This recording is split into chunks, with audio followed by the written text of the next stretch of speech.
Assalamualaikum warahmatullahi wabarakatuh. Alhamdulillahirabbil alamin wassalatu wassalamu ala asyrofil anbiya'i wal mursalin wa ala alihi wasahbihi rasulil ajmain. Allahumma shalli ala sayyidina Muhammad wa ala ali sayyidina Muhammad. Bismillahirrahmanirrahim. Wal 'asri innal insana lafi khusr illa alladzina amanu wa 'amilus solihati wa tawassaw bil haqqi wa tawassaw bis sabr. Shadaqallahul azim.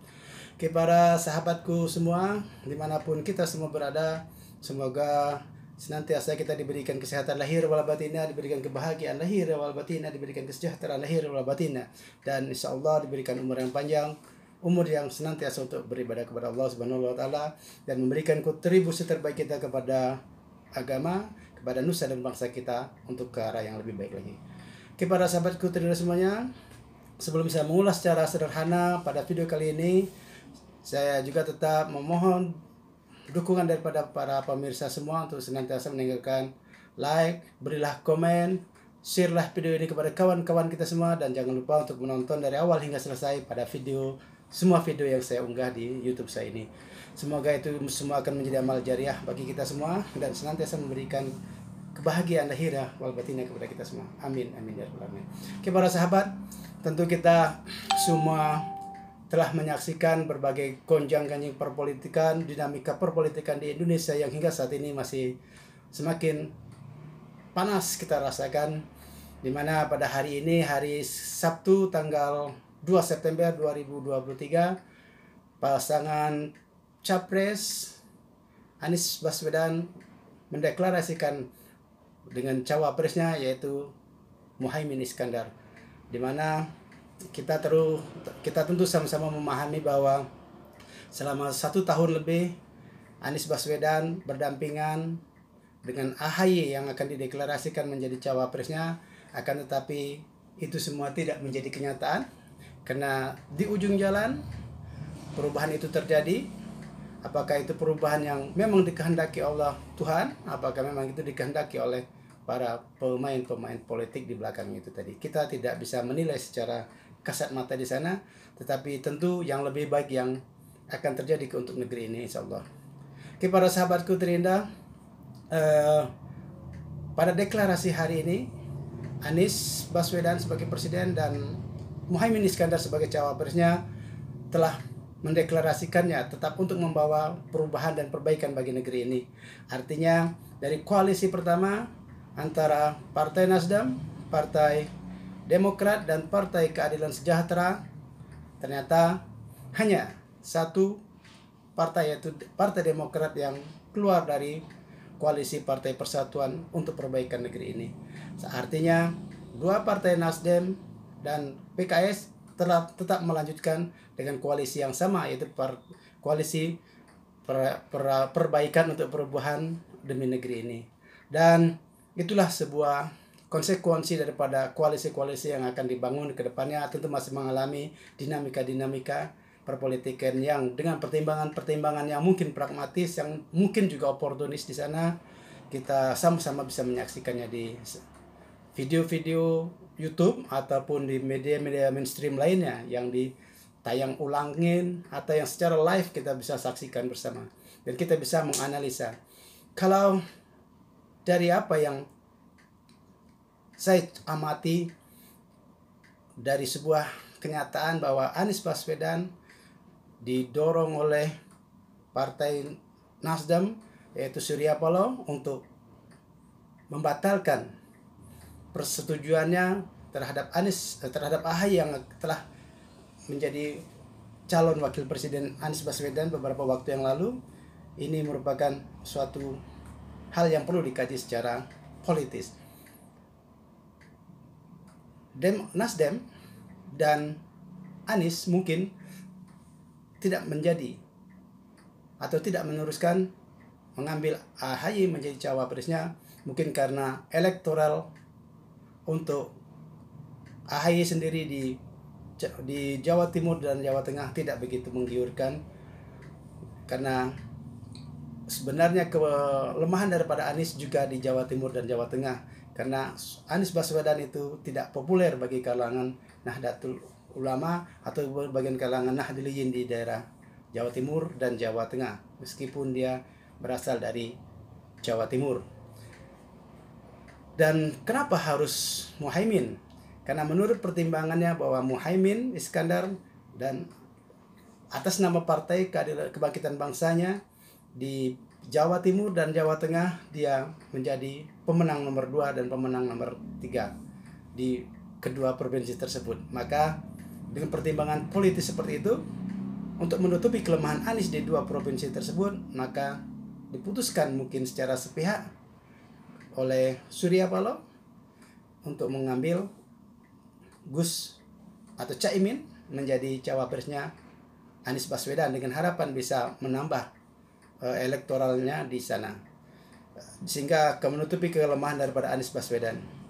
Kan tetapi jauh di belakang sana saya mempunyai pertimbangan yang lebih mungkin agak lebih radikal atau mungkin lebih ke arah yang lebih sensitif lagi, dimana dari sambutan yang telah disampaikan oleh Surya Paloh, oleh Caimin dan juga oleh Anies Baswedan ketika deklarasi hari Sabtu ini tanggal 2 September 2023, saya mengambil suatu benang merah bahwa Surya Paloh adalah seorang politikus Partai Nasdem yang sangat-sangat senior. Dia adalah pendiri Partai Nasdem, tetapi dia dianggap sebagai orang yang lebih mengutamakan bangsa dan negara ini dengan membuktikan bahwa dirinya tidak pernah mencalonkan, apakah itu anaknya, apakah itu keluarganya, apakah itu saudara-saudara dia untuk menempati posisi-posisi strategis di pemerintahan ataupun bahkan di partai politik yang dia pimpin sendiri. Ini menunjukkan bahwa egalitarianisme pada diri Surya Paloh itu dimunculkan.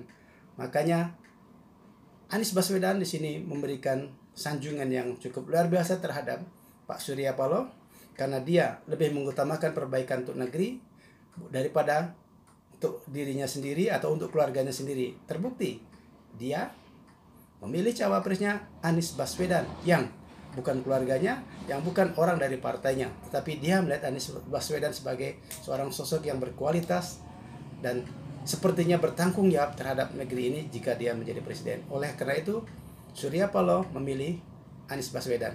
Mungkin cukup klise kajian kita di sana. Dan begitu pun kenapa Surya Paloh juga memilih Caimin. Caimin bukan keluarganya dan bukan siapa-siapa daripada hubungan saudara, bukan keluarga atau tali kekerabatan lainnya dengan Surya Paloh, tapi dia memilih Caimin untuk menjadi cawapresnya Anies Baswedan dengan tanggapan daripada Anies Baswedan ini bahwa inilah sosok seorang pemimpin yang patut dicontoh, bahwa dia seorang yang powerful dalam memimpin sebuah partai yang juga sangat besar pendukungnya, tetapi dia tidak memajukan anak-anaknya ataupun keluarga-keluarganya ataupun saudara-saudaranya, karena ini dijadikan akan diyakini akan menjadi presiden yang sangat buruk bagi perkembangan negeri ini ke depannya. Kita coba bisa lihat contoh kenapa AHY itu dimajukan oleh Partai Demokrat, yang notabene pendirinya adalah bapaknya sendiri. Dan coba kita lihat lagi ke belakang, kenapa Puan Maharani begitu gegap gempitanya, begitu perkasanya, karena di belakangnya adalah Ibu Megawati sebagai pendiri Partai Demokrat daripada pendiri PDIP. Kemudian kita lihat seorang tokoh yang saat ini menjadi presiden tidak mempunyai partai politik, tapi didukung oleh partai politik yang lain. Dia memperkuat barisan keluarganya untuk menjadi wakil presiden atau bahkan yang saat ini telah menjadi wali kota di dua kota yang berbeda, dan juga akan menggadang-gadang anaknya untuk menjadi cawapresnya. Dan ini yang dikhawatirkan perkembangan politik di Indonesia jika perpolitikan ini didirikan atau didengungkan atau terus dipupuk dengan pola-pola yang patrialis seperti ini. Tentu perkembangan anak-anak bangsa yang memang benar-benar cerdas tentu tidak akan terpilih, tentu dia tidak akan maju. Kenapa? Setak pada pemilihan, seputaran pada keluarga-keluarga yang ada di sana saja. Seperti kita lihat seorang gubernur, ketika dia jadi gubernur, ketika periodenya sudah habis, dia juga berusaha untuk mencalonkan baik itu istrinya ataupun anaknya ataupun menantunya dan lain sebagainya. Kenapa? Dia takut kehilangan pamornya, sehingga dia mewariskan kekuasaannya kepada generasi berikutnya. Begitupun yang saat ini kasat mata, partai-partai yang di belakangnya adalah pendirinya adalah orang tuanya. Pada umumnya mereka mengajukan anak-anaknya ataupun keluarga-keluarganya untuk tetap memimpin partai tersebut. Dan sekali lagi saya ulang, Presiden Jokowi diusung oleh Partai Demokrasi Indonesia Perjuangan untuk menjadi presiden 2 periode.